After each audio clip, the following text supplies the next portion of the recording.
C'est parti.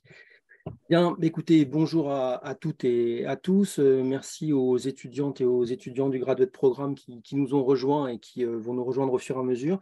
Merci évidemment à Tanguy Fardet d'avoir accepté de présenter en fait son travail de postdoctoral au sein de ce 21e déjeuner jeunes chercheurs. Merci à Emmanuel Moche et à Fabien Esculier pour le groupe Métabolisme urbain, économie sobre et circulaire d'avoir présenté ce déjeuner. Alors ce déjeuner, donc le 21e, il fait écho au 6e déjeuner que le groupe Métabolisme urbain avait déjà organisé le 3 juin 2021. Et je renvoie les étudiants notamment à l'audition de ce déjeuner numéro 6 qui est disponible sur le site du LabEx Futur Urbain. On avait alors entendu Tristan Martin, qui lui était doctorant, présenter son travail sur l'urine humaine comme engrais.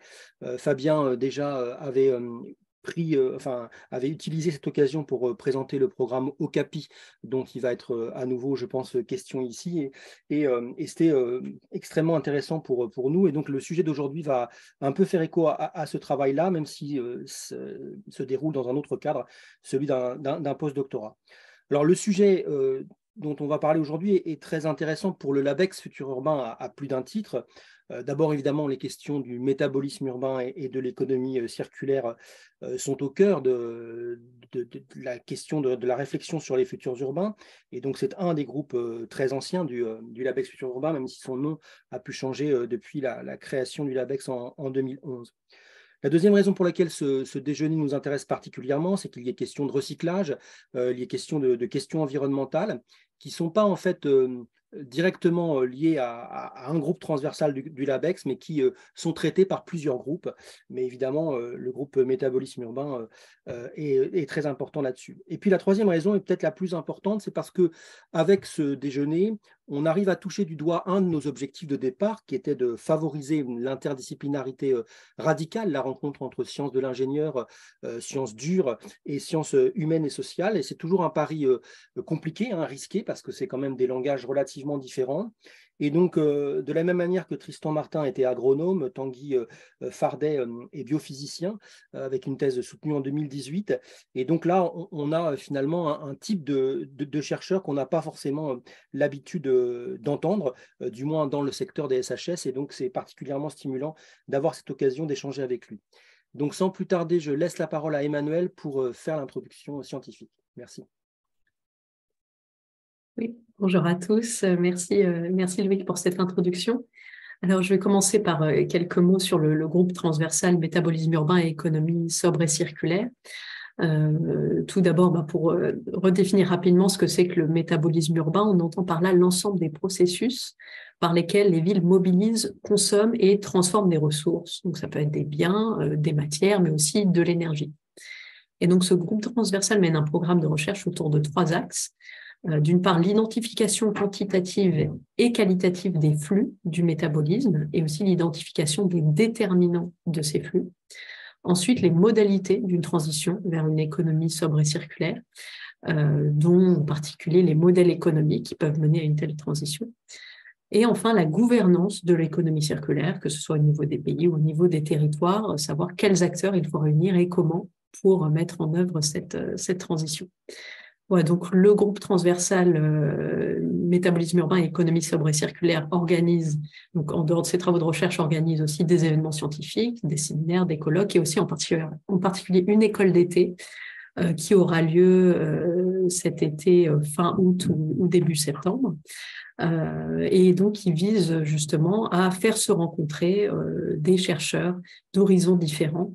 C'est vraiment quelque chose qui est au cœur de notre groupe transversal. On a vraiment, comme le disait Loïc, cette interdisciplinarité qui est vraiment centrale dans nos travaux sur le métabolisme urbain. Maintenant, pour présenter Tanguy, donc Tanguy Fardet a fait ses études à Lyon en physico-chimie et il s'est spécialisé dans la physique des systèmes complexes et réseaux. Il a ensuite fait une thèse sur les réseaux de neurones biologiques au laboratoire Matières et Systèmes complexes à Paris 7 avec Samuel Botany, Stéphane Mettens et Pascal Monceau. Ensuite, après sa thèse, il est parti en Allemagne pour un postdoc qu'il a réalisé entre l'Université de Tübingen et le Max Planck Institute for Biological Cybernetics, donc toujours sur les réseaux, mais plus uniquement sur les réseaux de neurones. Et en parallèle de ces travaux, Tanguy s'engage depuis plusieurs années déjà sur les thématiques socio-environnementales, par exemple avec le Labo 1.5 et avec le Max Planck Sustainability Network. Et il avait une envie vraiment de mettre cet engagement au cœur de ses sujets de recherche, au cœur de son travail. Et je pense qu'on peut dire donc que c'est un pari réussi, puisqu'il a décroché une bourse Marie Curie qui lui a permis de rejoindre le LESU, donc le laboratoire eau, environnement et système urbain, sur la gestion de la matière organique, où il peut appliquer ses compétences réseau sur la partie notamment logistique des flux de matière. Voilà, donc après cette brève introduction, Tanguy, je te laisse la parole. Ben, merci beaucoup Emmanuel, et puis merci Loïc pour l'invitation. Donc je vais partager mes slides. Est-ce que c'est bon, vous les voyez? Oui, c'est bon. Ok, super.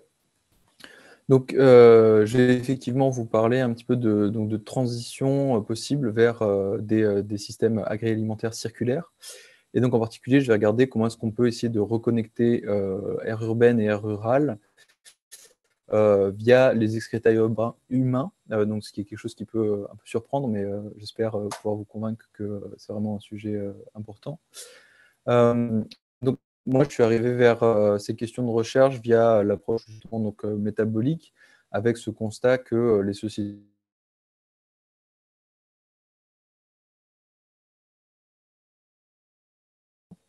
donc là, vous voyez ici un exemple pour le carbone importé, hein, donc le fait que le pays consomme plus que sa juste part va faire grossir son empreinte carbone. Et donc, comme les pays, les villes occidentales vont avoir tendance à être importatrices nettes de ressources, notamment ressources de qualité, et à exporter, à contrario, des ressources de moindre qualité, voire difficilement valorisables. Et donc, c'est notamment le cas pour la partie flux de nutriments, hein, qui est ce qui va m'intéresser ici. Puisque donc on a besoin pour l'alimentation, pour la croissance des plantes, hein, qui sont à la base de cette alimentation, de nutriments dont les principaux sont l'azote, le phosphore et le potassium. Et donc on va ensuite ingérer ces nutriments dans nos aliments. Et sauf que un adulte qui est à peu près un système à l'équilibre métaboliquement en général, étant à l'équilibre, va excréter la même quantité de nutriments que celle qu'il ingère au quotidien. Et donc, ces nutriments vont se retrouver d'une part dans l'urine et d'autre part dans les matières fécales, avec des distributions qui diffèrent. Donc, par exemple, l'azote est principalement dans l'urine. Pour le phosphore, c'est un peu plus équilibré. Et sauf que malheureusement, ces nutriments, hein, qui sont excrétés, c'est pas ceux qu'on va réutiliser pour refaire pousser des plantes. Les nutriments qu'on utilise principalement dans l'agriculture, ils sont produits dans des usines, donc ici par exemple une usine d'ammoniac pour l'azote, et ou dans des mines pour notamment le phosphore et le potassium. Pour vous donner une idée de l'échelle de la mine, hein, ce que vous voyez ici, j'espère que vous voyez mon curseur d'ailleurs, c'est une personne. Voilà, et donc le problème, c'est qu'on a donc un système aujourd'hui qui va dépendre de ressources fossiles, hein, donc du gaz pour l'azote, pour faire l'ammoniac, et puis directement le phosphore et le potassium qui sont des ressources fossiles, hein, dont le phosphore est notamment relativement limité en fait. On va avoir besoin donc, de ces ressources fossiles pour produire de l'engrais. Et dans un système agricole plutôt de type agriculture industrielle, intensive, on va donc appliquer ces engrais, d'ailleurs souvent en large excès, et pour faire pousser de la nourriture, d'ailleurs pas principalement pour les humains, mais souvent principalement pour l'élevage, et qui va ensuite servir à nourrir les humains.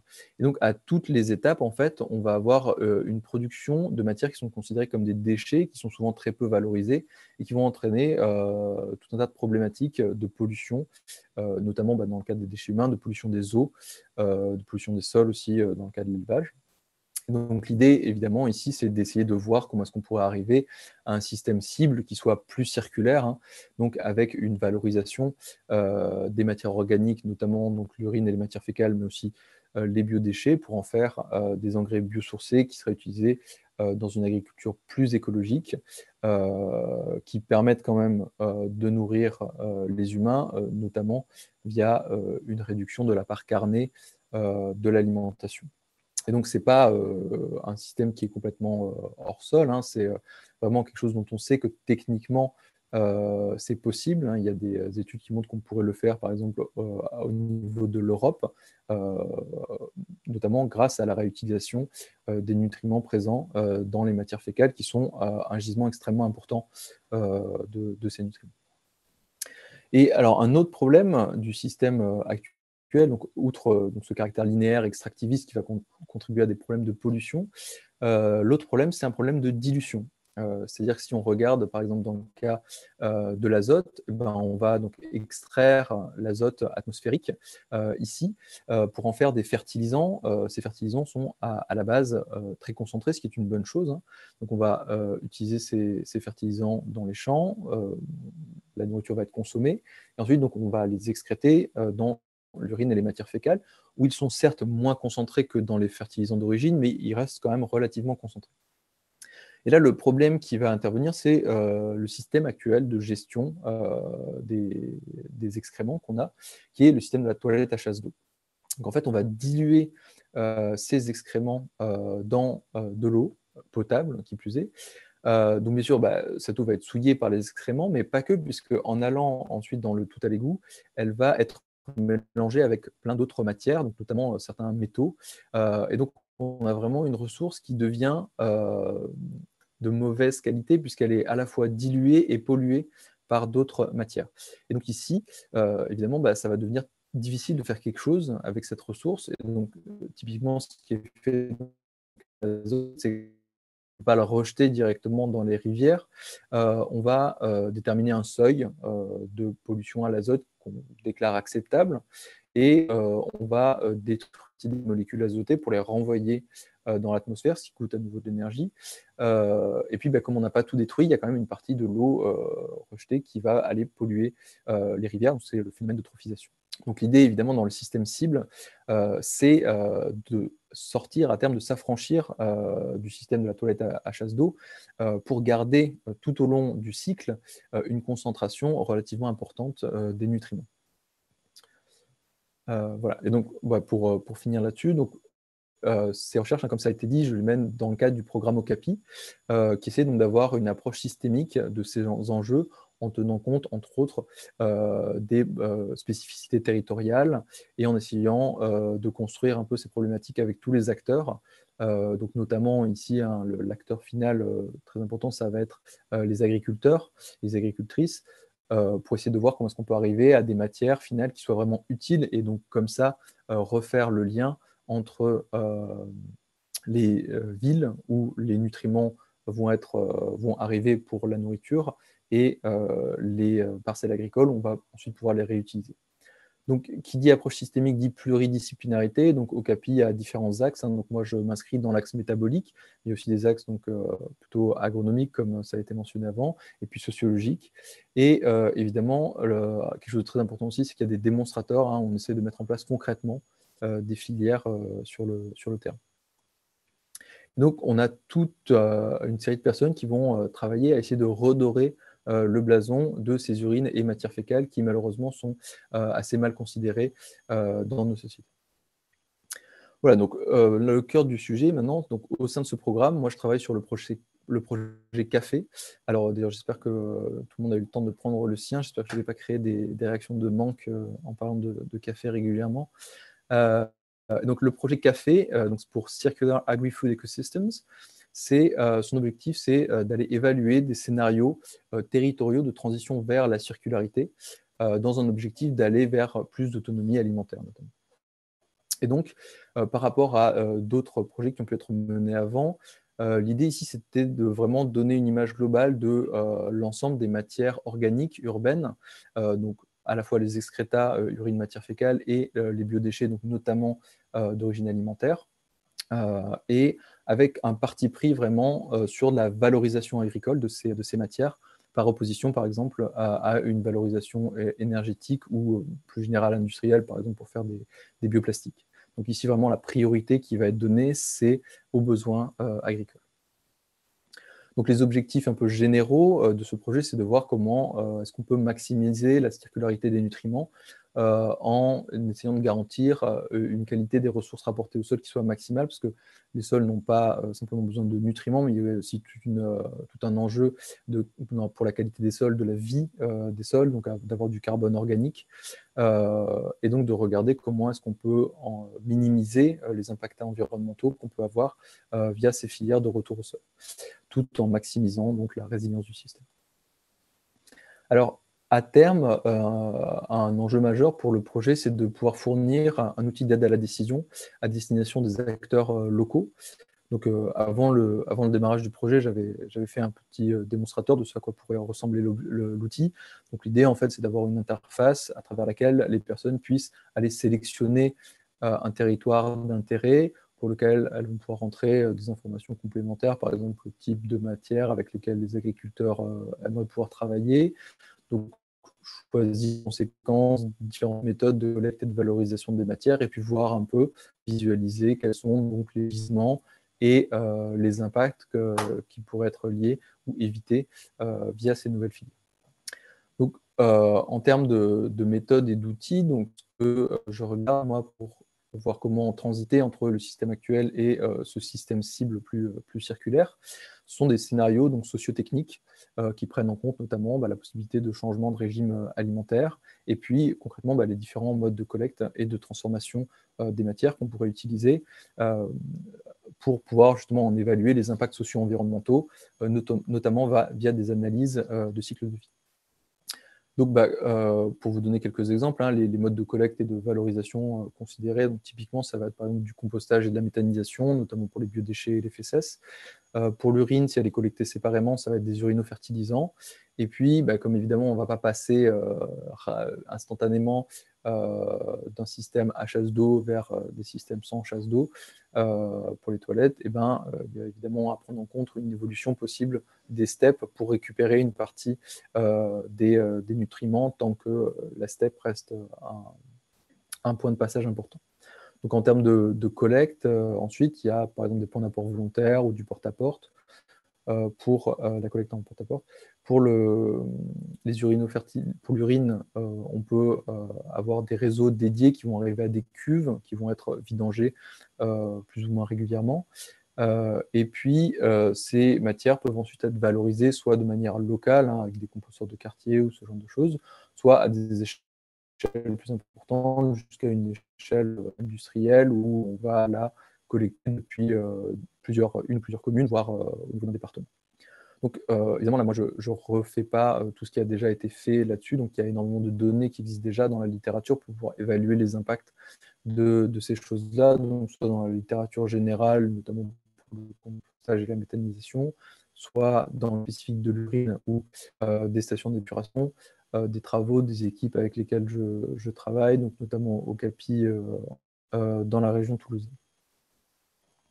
Donc les questions un peu qu'on va aborder dans ce projet, c'est un peu de savoir quelles sont les différences entre les différentes approches, notamment des approches plutôt décentralisées par rapport à des approches plutôt centralisées. Donc on sait que les gens ont tendance à avoir un a priori assez positif sur les approches décentralisées, notamment du fait de certaines dérives d'approches technocratiques et centralisées qu'on a pu voir dans les décennies dans les dernières décennies, mais se pose quand même la question de savoir si certaines approches décentralisées n'auraient pas des inconvénients en termes de surconsommation de matière par rapport à d'autres approches centralisées. Et puis, la question est aussi de savoir, dans des milieux urbains denses, est-ce que les approches décentralisées seront capables de gérer les flux, des flux importants, notamment si on veut essayer d'arriver à une circularité proche de 1. Et puis, donc la raison pour laquelle on a choisi de regarder toutes les matières simultanément, c'est pour voir si on n'a pas, via cette approche systémique, la possibilité d'avoir des synergies entre différents modes de collecte et de valorisation des matières par rapport à ce qu'on pourra voir si on considère tout séparément au cas par cas. Et vu qu'on essaye de se placer dans une recherche-action relativement concrète, l'idée, c'est aussi de pouvoir déterminer quelles sont les zones à prioriser pour pouvoir proposer cette information aux acteurs locaux. Voilà. Alors, après donc, cette description un peu générale, je vais vous présenter quelques résultats concrets du projet qui a démarré en octobre. Donc, notamment, la première partie, évidemment, c'est d'évaluer quels sont les gisements présents sur un territoire. Et donc, pour ça, il y a besoin de savoir la production et le contenu de ces matières organiques urbaines. Donc, pour ça, j'ai construit donc, une base de données, notamment à partir de données physiologiques et de caractérisation des matières, que j'ai regroupée dans une bibliothèque Python qui s'appelle Orgmat, et donc qui me permet en fait de calculer rapidement ce qui est produit par une population. Donc ici, par exemple, si je regarde la production de nutriments par une population, donc par exemple une personne en une journée, combien est-ce qu'elle va générer de phosphore, et ben, je vais obtenir comme résultat, par exemple ici, donc environ 1,3 g. Et puis, je peux ensuite raffiner ça selon ce qui m'intéresse pour regarder ce qui est généré uniquement dans l'urine ou en fonction du régime alimentaire, par exemple. Et donc, on voit que les quantités typiques vont varier selon les conditions. Donc, évidemment, ça ne suffit pas en soi, puisque si on veut spatialiser les gisements, on va avoir besoin de déterminer précisément quelle est la population qui excrète localement, qui n'est pas forcément la même que la population résidente. Et donc, pour avoir ces lieux d'expression un peu plus précis, j'utilise des données de l'INSEE, de l'Éducation nationale et du supérieur.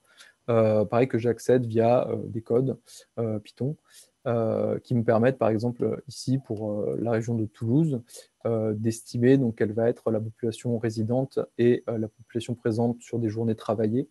Donc, par exemple, là, si je vous montre une sous-partie des données pour la population qui travaille, et donc, via les données d'INSEE, j'ai accès à ces populations en fonction notamment du sexe et de l'âge. D'ailleurs, vous pouvez voir que les données sont extrêmement précises. On a le millionième de personnes, ce qui nous permet vraiment de faire des estimations extrêmement fines. Voilà, et donc ensuite, je vais donc combiner ces deux informations pour vraiment précisément évaluer les excrétions par localisation. Et donc ça, c'est fait dans le code qui va tourner à terme dans l'outil d'aide à la décision. Donc ici, je vais vous donner un exemple sur des communes autour de Toulouse, pour lesquelles je vais récupérer donc, les délimitations administratives, donc la population résidente et qui vient travailler, et puis les gisements qui vont être générés sur une semaine un peu standard, c'est-à-dire 5 jours travaillés et puis 2 jours de week-end. Donc, excusez-moi, évidemment, c'est l'inconvénient de faire ça en live, c'est que j'ai oublié de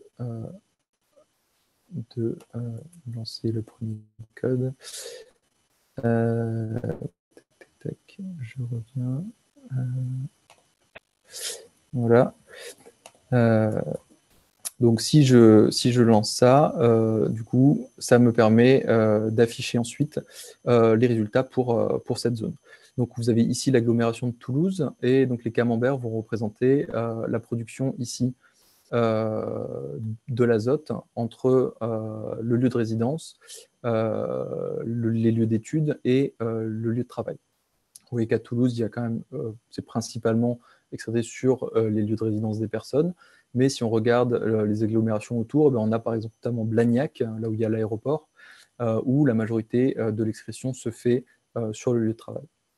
Et donc, pour ce territoire-là, qui comporte environ 600 000 habitants, on voit qu'en une semaine typique, on va générer pratiquement 7000 tonnes d'urine, 1200 tonnes de biodéchets, dont 800 de nourriture, et pratiquement 600 tonnes de matière fécale qui contiennent environ 150 tonnes de matière sèche. Et donc, connaissant les compositions de ces matières, on va pouvoir calculer les gisements directement en nutriments. On voit que donc, la majorité, c'est de l'azote, principalement dans les urines, ici en jaune, tandis que le phosphore et le potassium, eux, sont répartis de manière un peu plus équitable entre l'urine, les matières fécales et les biodéchets. Voilà. Et donc, ensuite, on peut du coup calculer un petit peu les impacts,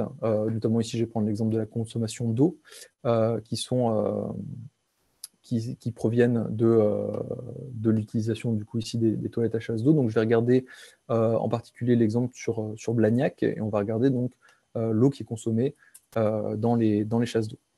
Alors je choisis Blagnac parce que c'est là que l'excrétion se fait principalement sur le travail, ce qui est pour moi assez intéressant, notamment parce que au travail, en fait, on va avoir souvent des installations spécifiques et puis plus récentes que sur le lieu de résidence. Et d'ailleurs, on voit que ici, malgré le fait que la majorité de l'excrétion se fait au travail, comme l'efficacité d'utilisation d'eau est quand même meilleure, en fait, l'utilisation d'eau est assez équilibrée entre l'eau qui est utilisée à la maison et l'eau qui est utilisée à l'extérieur. Et en fait, ici, je vais aller un peu plus loin, je vais séparer les utilisations d'eau précisément en fonction de la localisation et en fonction du sexe. La raison pour laquelle je fais ça, c'est que malheureusement, il se trouve que pour qu'on vous mette à disposition un urinoir, il y a plus de chances que ça arrive si vous avez un pénis. Dans l'autre cas, alors que ce serait possible, malheureusement, en général, ce n'est pas le cas. Et ça va avoir un impact assez important parce que en fait, la consommation d'eau par les urinoirs est beaucoup plus faible et il se trouve que la majorité du temps, lorsqu'on va uriner lorsqu'on va aux toilettes au travail, et il se trouve que c'est pour uriner. Et donc on peut voir ici que sur le lieu de travail, la consommation d'eau dans les toilettes pour hommes est beaucoup plus faible que dans les toilettes pour femmes. Donc on peut voir ici donc, la répartition donc, entre ce qui est utilisé à la maison, ce qui fait donc, environ au cumulé pratiquement 8000 mètres cubes par semaine, donc 8 millions de litres par semaine. Pour les écoles, c'est pratiquement 2 millions de litres. Et donc ici au travail, la raison donc, pour laquelle j'ai séparé, c'est que en fait, si on essaie de regarder qu'est-ce qu'on pourrait prioriser pour récupérer le maximum en investissement le moins possible, parce que c'est souvent un peu la problématique, mais il se trouve que c'est relativement simple, en tout cas disons moins compliqué, de changer des urinoirs à eau en urinoirs secs et de dériver la tuyauterie pour collecter l'urine dans des cubes. Et donc ici, on voit qu'on pourrait avoir économiser par semaine pratiquement 2 millions de litres si on passait sur Blagnac à des urinoirs secs. Voilà, donc je vais finir par quelques perspectives. Donc ici, ce que je vous ai montré, c'était relativement à grande échelle. Donc l'idée, bien sûr, à terme, ça va être d'aller vers une granularité beaucoup plus faible, jusqu'à l'échelle du bâtiment, déjà donc pour pouvoir déterminer quels seraient les bâtiments à prioriser, et puis pour les approches décentralisées, pour pouvoir localiser où est-ce qu'il serait intéressant de mettre des points d'apport volontaires. Et évidemment pour la partie logistique, parce que donc, pour la prise en compte des trajets, c'est pratique de faire une modélisation en réseau de l'espace urbain. Donc pour vous illustrer ça, en gros, l'idée c'est qu'on a les rues en gris, les bâtiments en bleu, et on va réaliser un graphe de l'espace routier en prenant les intersections des rues comme nœuds et en les connectant entre elles. Et puis ensuite, on va finaliser le graphe en associant un autre nœud à chaque bâtiment, et les bâtiments vont être connectés aux extrémités du tronçon de route qui les dessert, ce qui va nous donner au final donc le graphe complet correspondant à la zone urbaine, sur lequel on va pouvoir calculer assez facilement avec des méthodes de théorie des graphes, des trajets, ce qui va nous intéresser pour la partie logistique. Voilà. Donc je voudrais finir en remerciant donc, toute l'équipe Okapi avec laquelle je travaille à Paris, donc notamment Fabien Esculier, Lydia Barnard avec laquelle je travaille à Toulouse, Barbara Redling-Soffer et les personnes de Popcorn qui m'ont pas mal aidé pour l'évaluation de la population qui excrète, puisque eux font des choses très similaires sur la population qui mange, et puis les autres personnes aussi avec lesquelles je travaille sur Toulouse. Donc je vais finir ici avec une slide de conclusion pour récapituler un peu. Voilà, donc l'idée de ce projet café, c'est vraiment d'avoir une estimation des gisements de matière et par là de nutriments qui sont présents en ville, pour voir comment est-ce qu'on peut ensuite les valoriser pour les ramener donc, via différents types de logistique jusqu'aux parcelles agricoles. Alors ici, bon, je n'ai pas pu vous parler de la partie parcelle agricole parce que c'est quelque chose que je n'ai pas eu le temps de regarder en détail dans le projet pour l'instant. Mais voilà, donc si vous voulez en savoir plus sur Okapi, vous pouvez nous retrouver sur le fait divers. Et puis, si vous voulez plus d'informations sur Café, bah, vous pouvez évidemment donc, me contacter directement, mais sinon, il y a des informations sur mon site, et puis tous les codes que vous venez de voir sont disponibles en ligne, en open source. Voilà. Donc, je vous remercie de votre attention, et puis donc, j'attends la discussion avec plaisir. Ok, merci beaucoup Tanguy pour cette présentation très synthétique, mais je pense qu'on va avoir largement le temps de revenir pour préciser certains points. Donc sans plus attendre, je donne la parole à Fabien. Peut-être que vous pourriez arrêter le partage d'écran. On Ouais. reviendra éventuellement sur des slides. Merci beaucoup Tanguy, effectivement, pour cette présentation. J'ai le privilège de pouvoir faire la modération, c'est-à-dire que je vais donc animer la demi-heure de temps de débat prévu pour ce déjeuner jeunes chercheurs. Donc les personnes qui sont en ligne, vous avez le loisir d'écrire dans le chat, de lever la main. N'hésitez pas à brancher aussi vos caméras pour ce temps d'échange autour de ce qu'a présenté Tanguy.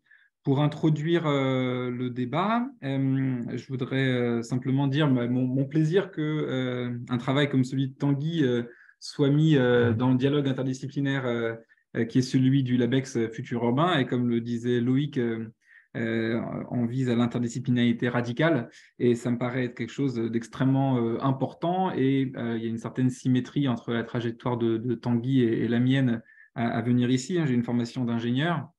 Et j'ai souvent l'impression, en tant que coordinateur du programme Okapi, que je suis venu à la question de la gestion des urines et matières fécales par une entrée qui était extrêmement technique, comme l'a présenté Tanguy initialement, ce problème de fonctionnement des systèmes alimentaires linéaires, polluants, et je suis aussi rentré par une approche technique des manières de les résoudre. Et je trouve que la présentation de Tanguy montrait l'ensemble de l'arborescence de tout ce à quoi touche finalement cette remise en cause, je dirais, par une entrée technique, parce que finalement, elle relève d'une façon très générale de cette déconnexion de l'individu avec ce qui lui permet de vivre.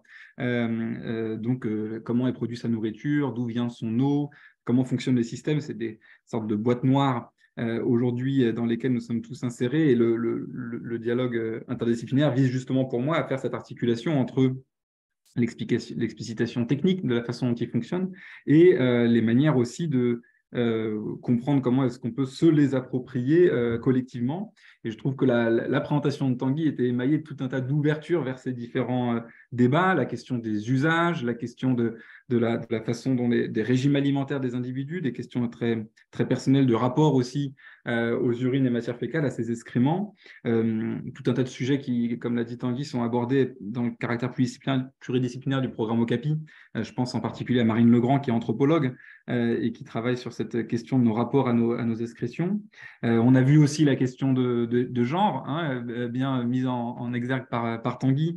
Et j'étais moi-même assez impressionné de découvrir que les toilettes sont un des derniers lieux de ségrégation très forte de genre dans l'espace public. Il y a aussi des grandes questions qui se posent à ce niveau-là. Et puis, de façon très générale, bon, ben, voilà, le travail que fait Tanguy invite à poser la question de l'organisation spatiale, territoriale, la façon dont se traduit concrètement dans les territoires nos façons de vivre. Et on voit là qu'on a une réinterrogation qui peut se penser à l'échelle de la façon dont existent les territoires aujourd'hui, mais dont on voit bien qu'ils ont aussi vocation potentiellement à reconfigurer très fortement cette question de la zone urbaine, la zone agricole, par la différente façon dont ces économies vont se traduire demain si effectivement ces nouveaux modes de faire se développent. Voilà, c'est pour ouvrir un peu le champ de ces questions. Et puis, ben donc, voilà, je laisse la parole à ceux qui le souhaitent, donc soit en levant la main, soit en écrivant dans la discussion.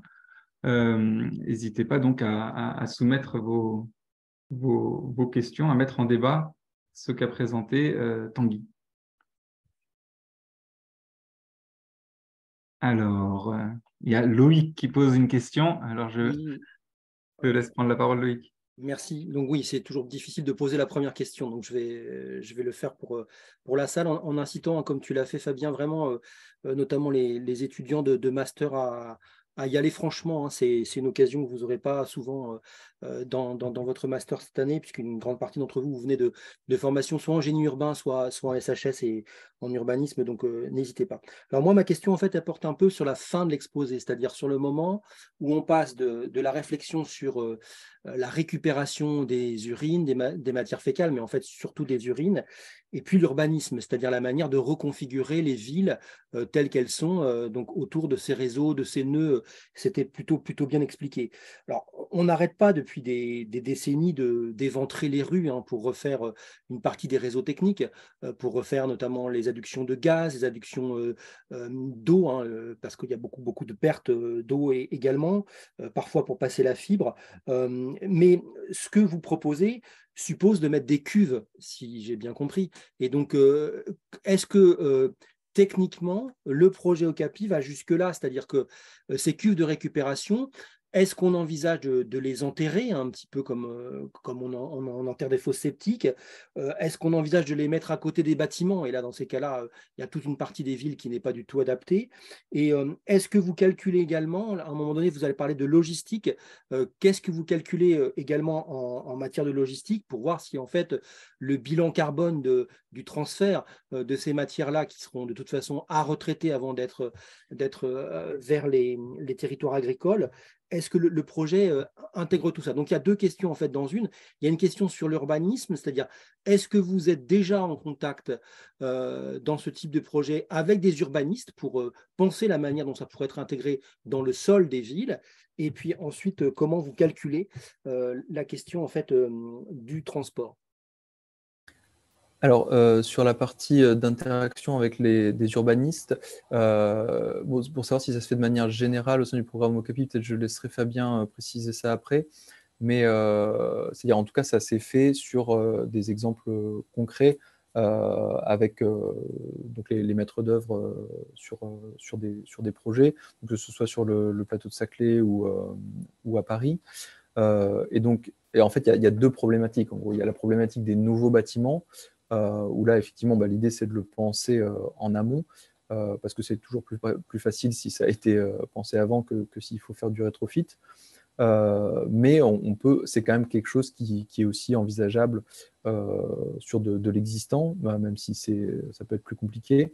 Mais en tout cas, pour l'urine, typiquement, je peux donner un exemple très, très concret, hein. Donc sur le campus de l'école des Ponts, là où on est, il y a un urinoir sec qui a été installé. Donc, il se trouve que sur ce bâtiment-là, il y a un parking au sous-sol. Et donc, la cuve a été placée dans ce parking en sous-sol. Voilà, donc ça va dépendre évidemment de la structure de chaque bâtiment. En fait, ça va dépendre aussi évidemment de la population et de la place qui est disponible, quoi. Donc, c'est un peu difficile de répondre de manière générale. Ça va être sur de l'existant, ça va être au cas par cas. Sur des nouveaux bâtiments, c'est quelque chose qui se pense en amont, mais qui, a priori, ne pose pas forcément de problèmes techniques insurmontables, quoi. Donc sur la partie logistique, donc comme ce qu'on essaye de faire, c'est d'avoir des analyses en cycle de vie, donc le transport est évidemment intégré dans ces problématiques. Et donc ici, il va y avoir effectivement le passage d'un camion pour faire la vidange de la cuve, et donc l'énergie nécessaire pour ce transport-là va être prise en compte dans la mesure d'impact, évidemment. D'où l'importance d'avoir cette spatialisation, parce qu'évidemment la distance typique du trajet va potentiellement changer fortement les impacts associés au changement climatique là-dessus. Tanguy me lancer la perche pour compléter un petit peu. Je voulais surtout ajouter qu'il y a des enjeux de traitement par concentration qui se développent beaucoup. Donc, par exemple, dans le quartier Saint-Vincent-de-Paul, où l'urine sera collectée pour environ 1000 habitants, il y a une unité de concentration d'urine qui est mutualisée à l'échelle de tout le quartier de Saint-Vincent-de-Paul. Et donc, du coup, la question du stockage, du volume de stockage est relativement faible, puisque du coup, il y a une concentration sur place et pas besoin d'un volume de stockage très important. Et je voulais lancer aussi, j'en profite, un appel sur cette question des cuves. Je rêve, alors comme il y a des étudiants, j'en profite, je rêve qu'un jour soit menée une étude sur que sont devenues les fosses d'aisance, puisque Paris était constellé de fosses d'aisance partout qui servaient à stocker les urines et matières fécales au pied des immeubles. J'en connais au moins une dont je sais qu'elle est encore là au pied de l'immeuble. Et donc, c'est une vraie question. Qu'est-ce qu'elles sont devenues, tous ces endroits où on stockait les urines et matières fécales au pied des immeubles des Parisiens, à une époque où Paris était même encore plus dense qu'aujourd'hui, on avait des cuves souterraines qui permettaient de stocker urine et matières fécales, qui étaient collectées ensuite. Et je me dis qu'il y a potentiellement aussi quelque chose à faire vis-à-vis de ce patrimoine encore existant peut-être, mais bon, là, voilà, il s'est passé beaucoup de choses depuis la fin des fosses d'aisance, environ 100 ans. Mais je pensais que ça pouvait être une question intéressante à aller investiguer.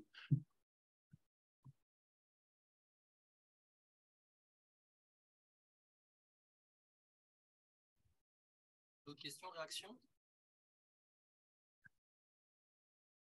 Alors, Johan, je t'en prie. Oui, bonjour. Moi, je suis maître de conférence au LGE, donc voilà, nous, plutôt une approche procédé de traitement ou procédé de valorisation, pas du tout à la même échelle que vous. Donc plus profil, j'ai fait ma thèse avec Étienne Paul, donc plus profil avec les collègues toulousains avec qui vous travaillez. Et du coup, j'avais une question justement, comment est pris en compte un petit peu la partie post-traitement ou pré-traitement? Tu parlais un petit peu de concentration d'urine au préalable et en quoi le fait de faire du compostage ou de la méthanisation entre en compte dans vos scénarios? En fait, c'est sur les bilans énergétiques, sur voilà, en fait, j'ai plusieurs questions. J'ai sur les aspects pré-traitement ou post-traitement et sur les aspects aussi. Quels critères vous allez utiliser finalement pour comparer un petit peu les différents scénarios? Vous allez faire de la CV, mais voilà, est-ce que vous allez aller jusqu'à faire des bilans thermodynamiques ou des choses comme ça, des différentes solutions? Voilà, c'est des questions relatives à ça. Je ne sais pas si ma question est très claire. Je ne suis pas sûr d'avoir compris la question sur les pré- et post-traitement. Oui, c'est du coup, par exemple, sur les matières fécales, si vous faites du compostage ou de la méthanisation, vous n'allez pas forcément avoir les mêmes bilans énergétiques, par exemple. Et sur l'urine, si vous concentrez avant même sur une urine, selon le procédé que vous allez utiliser, si vous faites de la membrane ou si vous utilisez des membranes de séparation ou de la précipitation, ou je sais, voilà, est-ce que ça c'est pris en compte ou c'est des choses que vous comptez développer ou pas? Oui, ben donc du coup l'idée ça va être d'avoir donc une évaluation pour chaque process, donc une évaluation pour le compost, une évaluation pour la méthanisation, et puis pour l'urine, typiquement, une évaluation par type de méthode utilisée. Donc c'est vraiment, on va prendre en compte tout le processus de la gestion du produit initial jusqu'à sa fin de vie, donc si possible en application sur les sols. Et donc la deuxième partie de la question, que moi j'ai déjà oublié. Sur les critères, les Ah oui, critères oui. un petit peu que vous allez utiliser en ACV, parce qu'à CV, c'est vrai que ça... Donc ici, l'idée, c'est d'avoir une approche multicritère. Donc, il y aura bien sûr une partie changement climatique, une partie eutrophisation. Je pense qu'en gros, à minima, on va avoir donc, utilisation des ressources en eau, donc impact changement climatique, eutrophisation, et utilisation énergétique. Nous, ce qui est aussi intéressant, du coup, c'est la partie ressources abiotiques, puisque bon, il y a forcément, ici, on va avoir une différence assez forte par rapport au scénario de référence avec lequel on va comparer ça. D'accord. Okay. Merci, c'était très intéressant en tout cas comme présentation. Merci. Est-ce qu'il y a d'autres questions ou réactions? Moi, je peux y aller, j'en ai d'autres, parce que c'est vrai que c'est des sujets que je ne connais pas bien et donc ça m'intéresse beaucoup. Et donc, Voilà, alors moi je l'avais déjà dit en fait à Fabien quand on a eu l'occasion de discuter de ces projets-là. C'est vrai que ça me fait penser comme historien aux travaux de Sabine Barl, c'est-à-dire de voir qu'en fait, à une période qui est celle du 19e siècle notamment, on récupérait déjà une partie de ces matières-là. Donc effectivement, les fausses d'aisance qui sont connues si elles sont vidangées régulièrement, mais en fait, il y a une grande partie des fausses d'aisance qui n'ont jamais été déclarées et qui donc en fait sont difficiles en fait à répertorier. Et Fabien disait que ces fausses d'aisance étaient plus utilisées depuis 100 ans à Paris. En province, c'est parfois plus compliqué que ça. Il y en a qui sont toujours utilisées en province parce que justement elles sont illégales et que ça permet d'envoyer des machines à laver, d'envoyer voilà, des eaux usées ou de servir de puisard, etc. Donc il y a de ce côté-là des choses encore à reprendre. Alors moi, la question en évoquant les travaux de Sabine Barl, donc parler de ces questions de métabolisme à la fin du 19e siècle, c'est qu'il y avait deux types de prévention. Il y a d'abord en fait le fait que quand on épandait dans des champs d'épandage à distance de Paris les matières fécales ou l'urine, il y avait une gêne très importante, des nuisances pour les riverains qui se plaignaient, même si c'était très lucratif pour les maraîchers. Mais il y avait aussi une plainte qui venait des médecins qui constataient qu'il y avait des relents de typhoïde, de paludisme, etc. Et donc aujourd'hui, techniquement, alors c'est une question complètement de néophyte, aujourd'hui, techniquement, est-ce qu'on est capable de gérer ces nuisances olfactives qui permettent de dépasser justement les préventions anthropologiques dont vous parliez et dont Fabien parlait également. Donc, est-ce qu'on est capable de suivre le process de transformation pour éviter tout problème?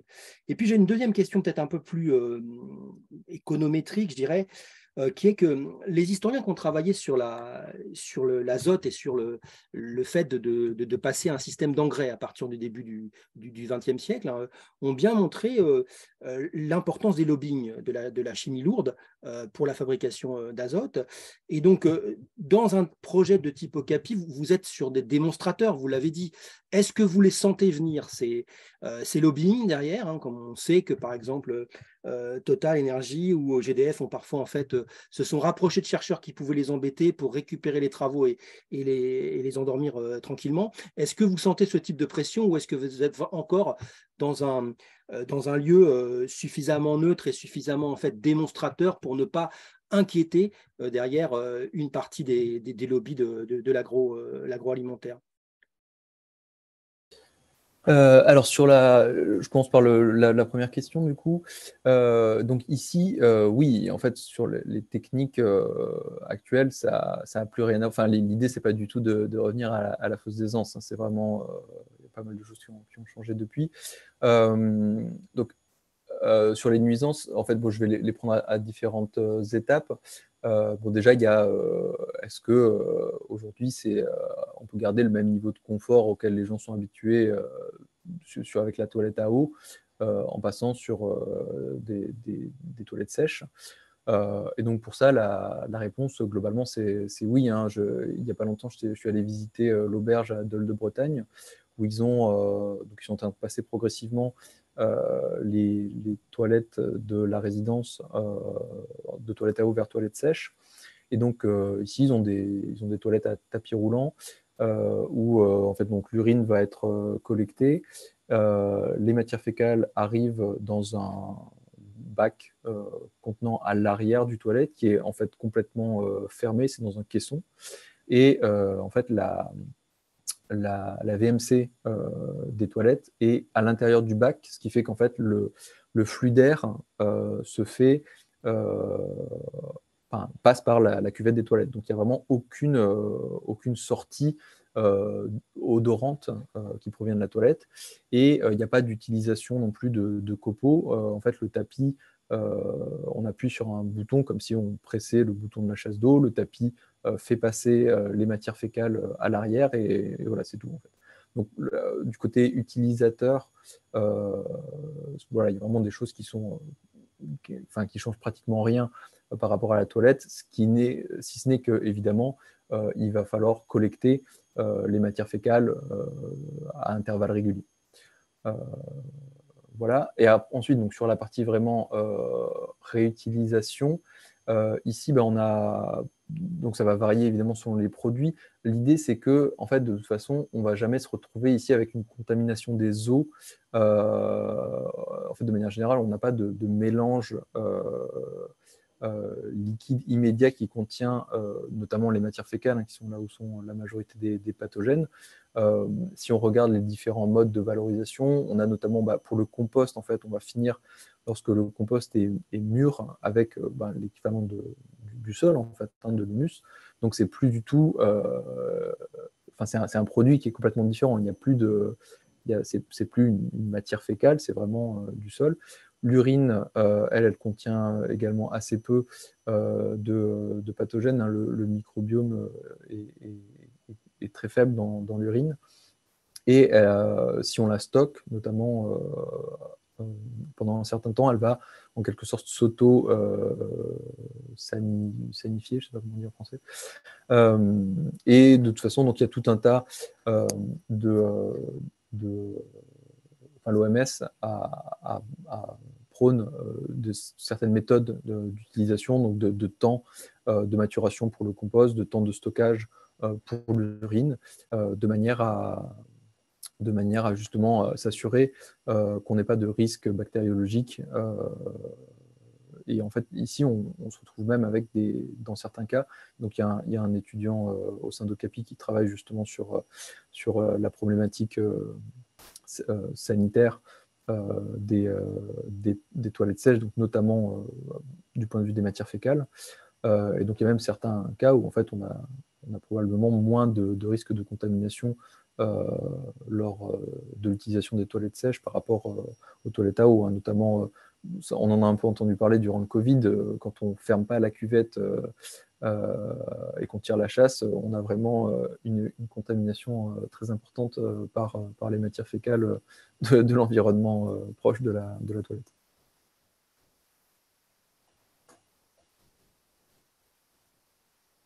Du coup, Fabien, je te laisse peut-être répondre sur la partie lobby. Oui, c'est ce que j'allais demander. Je complète un tout petit peu éventuellement sur la question des transmissions de pathogènes. Effectivement, c'est la thèse de Paul Minier qui travaille ça, entre autres avec Konstantinos Chatsis du LATS. Paul a mené entre autres une étude des manuels des ingénieurs sanitaires sur le XXe siècle. Principalement sur les Metcalfe et Eddy, qui sont des ouvrages américains. Et on voit des ouvrages du début du XXe siècle qui indiquent qu'il est beaucoup plus économe de tout rejeter dans la rivière et puis après de construire des usines de traitement d'eau potable qui soient performantes, plutôt que de traiter les eaux usées au bout. Finalement, ça oblige de faire 2 traitements, c'est pas très efficace. Et donc, on a vraiment une logique de sacrifier les milieux naturels, les rivières. Et c'est ce qui s'est passé globalement au XXe siècle en France comme aux États-Unis. Et dans les ouvrages de traitement de génie sanitaire du début du XXIe siècle, on écrit que, en fait, on n'a jamais abordé réellement la question des risques pathogènes dans la gestion des eaux usées. C'est-à-dire qu'une fois qu'on les a évacuées souterrainement, on a géré au niveau on a un peu géré au niveau de l'habitat et de la ville, mais pas du tout au niveau des contaminations générales de l'environnement. Donc c'est vrai que c'est un système qui, par essence, transfère les pathogènes à l'environnement et principalement à la rivière. Avec en plus, en France, avant le Covid, on avait une gastroentérite, une personne sur 3 qui avait une gastroentérite en France, donc un transfert, comme l'a dit Tanguy, qui se fait par les mains, par les aérosols, et finalement autrement que par ce système technique. Ah oui, d'ailleurs, j'en profite, parce que j'ai oublié d'en parler, mais actuellement, donc, par exemple, l'hiver 2019-2020, c'est 1 millier de personnes sur décembre-janvier qui sont contaminées par la consommation d'huîtres, qui ont elles-mêmes été contaminées par des rejets de stations d'épuration. Donc voilà, Paul devrait soutenir sa thèse à la fin de l'année, donc on aura bien davantage de matériaux sur cette question. Et ensuite, pour répondre, donc, puisque tu m'y invites, Tanguy, à la question des lobbying comme ils ont pu exister, c'est sûr que c'est des forces évidemment très importantes de l'orientation des systèmes sociotechniques. Aujourd'hui, on est dans une posture où la plupart ou en tout cas un grand nombre des projets ont été portés par des initiatives qui sont soit publiques, soit plutôt de petite taille. dans les alternatives dans la gestion des urines et matières fécales, et une posture qui semble être très clairement observatrice de la part des grandes structures industrielles, qu'elles soient dans le domaine de l'eau, de l'assainissement, de l'agroalimentaire, etc. Donc, on est encore dans cette phase où je dirais il se passe beaucoup de choses, mais il n'y a pas de grosse structure industrielle qui pousse pour son émergence, mais pas non plus qui freine. Donc, voilà, il se passera probablement il se pose des questions de positionnement d'acteurs très fortes, puisqu'effectivement, il y a potentiellement des nouveaux marchés à venir et qui peuvent être d'ampleur considérable. On a par exemple des exemples intéressants historiques. Je pense à la ville d'Anvers au 19e siècle, qui avait voulu récupérer en fait la gestion des urines et matières fécales humaines à partir du moment où elle avait commencé à beaucoup se développer, et qui, par des biais de taxation des activités, avait finalement réussi à faire en sorte de récupérer en régie en fait toute cette gestion des matières de vidange. Et donc là, c'est sûr que voilà, ces jeux vont venir, ils sont en cours, mais ils sont vraiment encore très en germe actuellement. D'accord. On sait qu'il y a eu un programme qui a été soutenu par l'université Gustave Eiffel récemment autour de l'écoquartier La Vallée de Châtenay-Malabry, et le groupe Métabolisme Urbain Économie Circulaire, je crois, on a fait partie à un moment donné, alors donc plutôt en fait sur la question de la gestion du, si j'ai bien compris, hein, sur la question de la gestion du béton, des flux du béton. Il y avait un programme aussi en liaison avec l'école des ponts et le CSTB. Est-ce que sur ces questions-là, très particulières, sur lesquelles, Fabien, tu travailles déjà depuis quand même un petit moment, est-ce qu'il y a eu des contacts? Parce que là, pour le coup, on parle d'une très grosse entreprise, hein, Eiffage. Est-ce qu'il y a eu des contacts à ce moment-là? Est-ce que c'est des sujets qui peuvent intéresser des bétonneurs, en fait, comme Eiffage, mais qui se penchent aussi sur la question de démonstrateurs, c'est-à-dire d'utiliser des écoquartiers pour voir comment est-ce qu'on peut fabriquer la ville du XXIe siècle autrement? Alors, il y a eu effectivement le projet E3S, spécifiquement cette question de la gestion des urines et matières fécales humaines. Alors, je ne serais pas très bien placé pour en parler, c'est Bernard de Gouvello qui l'a suivi. Peut-être je peux quand même dire un mot sur le fait que on constate de façon très générale que les questions de mise en place de cette innovation assez radicale de séparation à la source nécessitent des alignements d'acteurs assez forts et des portages à un niveau assez élevé par des acteurs qui vont permettre que se déverrouille un certain nombre de ces sujets. Bon, dans le cas précis de ce projet, ça n'a pas existé, ça n'a pas fonctionné. C'est-à-dire que la taille des structures impliquées, les procédures à mettre en œuvre rendent difficile l'émergence d'alternatives. Et il y a eu effectivement une expérimentation, mais qui a été très freinée dans tous les sens par cette difficulté à innover. Et donc là, on ne l'a pas constaté, cet alignement, tel qu'il a pu exister par exemple sur le quartier Saint-Vincent-de-Paul, où là, ça a été décidé d'être mis en œuvre à l'échelle des 1000 habitants du quartier. Là-dessus, je mentionne une thèse et un projet de recherche de façon plus générale au sein d'Ocapi qui vient de commencer, qui s'appelle le projet Colos, qui est en partenariat avec la métropole de Lyon, et qui s'intéresse justement au rôle des démonstrateurs dans la diffusion de la séparation à la source. Et donc, on va étudier justement quels sont qu'est-ce qu'un démonstrateur déjà, quelles sont ces fonctions de ces démonstrateurs et en quoi est-ce qu'ils peuvent participer de la diffusion et de ces fameuses transitions de systèmes sociotechniques pour lesquels ils jouent un rôle particulier. Et c'est sûr que là, on sent bien qu'on est dans la période où l'essaimage d'initiatives très variées est extrêmement importante pour permettre une acculturation, évidemment, des processus d'essai-erreur sur ces choses très nouvelles. Et donc, c'est un sujet qu'on va davantage creuser dans le projet Colos. C'est super intéressant. Donc, cette période nouvelle, en fait, là, encore une fois, réflexe d'historien, mais les travaux comme un historien de Lyon également qui s'appelle Stéphane Friou, hein, qui avait fait sa thèse sur l'origine de l'assainissement, il montre bien en fait qu'au tout début en fait des systèmes d'assainissement urbain, c'est-à-dire en fait dans les années 1880-1900, en fait c'est une question vraiment européenne, c'est-à-dire qu'il y a beau avoir une rivalité très forte entre l'Allemagne et la France, il y a des ingénieurs qui brevettent des systèmes d'assainissement en Allemagne qui sont récupérés à Lyon, etc. Donc il y a une très très forte circulation et il y a aussi une très forte hésitation en fait de la part des pouvoirs publics entre différents type de système. Et donc, on est certainement effectivement en train d'être dans une période un peu similaire, hein, finalement, où on tâtonne un petit peu par rapport à tout ça. Ce qui est très intéressant par rapport à ces démonstrateurs-là, c'est vrai que c'est ce rôle nouveau des démonstrateurs, c'est que du côté des SHS, les géographes, les sociologues qui s'intéressent aujourd'hui à ces questions de recyclage, en fait, vont plutôt les chercher du côté des milieux écologistes, du côté en fait des pionniers des associations, des croissants, etc. Et font un petit peu l'impasse sur tout ce qui pourrait apparaître comme trop lié à des pouvoirs publics ou trop lié à des initiatives à ce moment-là, des chaires portées par des entreprises, alors qu'effectivement, c'est sans doute aussi par ce biais-là en fait que les choses vont pouvoir en fait avancer, et c'est effectivement très intéressant. Ce serait très intéressant que les SHS fassent ce pas de côté, hein, pour aller effectivement voir ce qui se fait aujourd'hui dans toutes ces initiatives. Alors, je ne sais pas s'il y a une ou deux autres questions. On arrive au bout là. Je ne sais pas. Oui. Johan, Oui, moi, allez, une petite question un petit peu réglementation, où on en est sur. Je ne connais pas bien la réglementation sur ces aspects-là. Est-ce qu'il pourrait y avoir des verrous sur ces points-là, une utilisation plus importante de cette économie circulaire de l'urine et des matières fécales, et aussi la problématique des micropolluants, entre guillemets, qui pour des gens qui sont contre ces approches-là est l'argument le plus utilisé, on va dire. Voilà, où on en est sur tous ces points-là. Est-ce qu'il va falloir éliminer certains micropolluants qui ne sont pas forcément bien éliminés dans les stations d'épuration non plus pour la plupart actuelles, hein. Mais voilà, où on en est sur ces aspects-là. Est-ce qu'il faudra quand même essayer de les éliminer avant d'utiliser les urines concentrées ou les matières fécales? Bon, voilà. C'est pas juste une petite question pour terminer, Ouais, c'est deux gros sujets. Tanguy, ouais, non. je te laisse répondre comme tu le souhaites, et puis si tu as besoin. Ouais.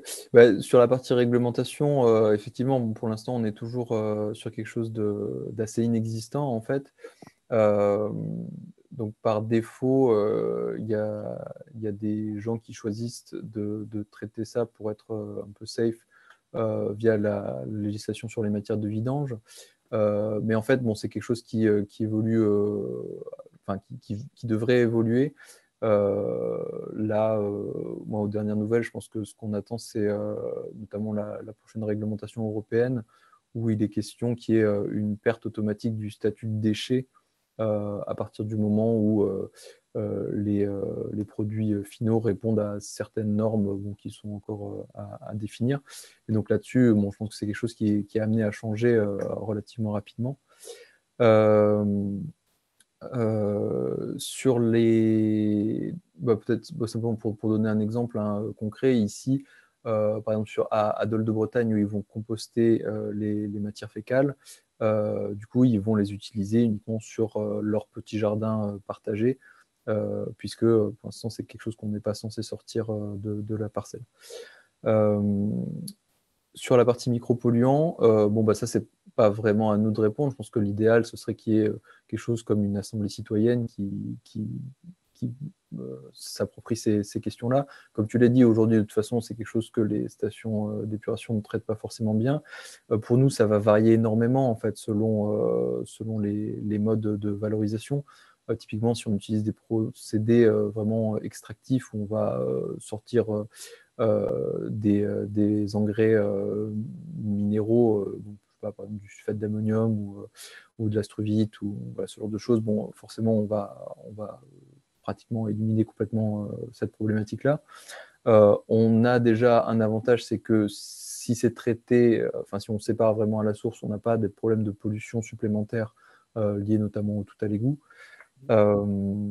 Et voilà, mais disons que à l'heure actuelle, il n'y a pas vraiment de problématique nouvelle par rapport à ce qui existe dans les stations d'épuration.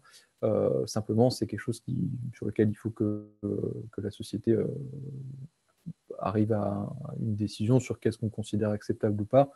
Et notamment pour la partie molécules pharmaceutiques, je pense qu'il y a aussi une question à avoir sur l'amont, c'est-à-dire pourquoi est-ce qu'on se retrouve avec autant de molécules pharmaceutiques et comment est-ce qu'on gère ça, peut-être pas sur la problématique des excréments, mais sur la problématique sociétale en amont, quoi.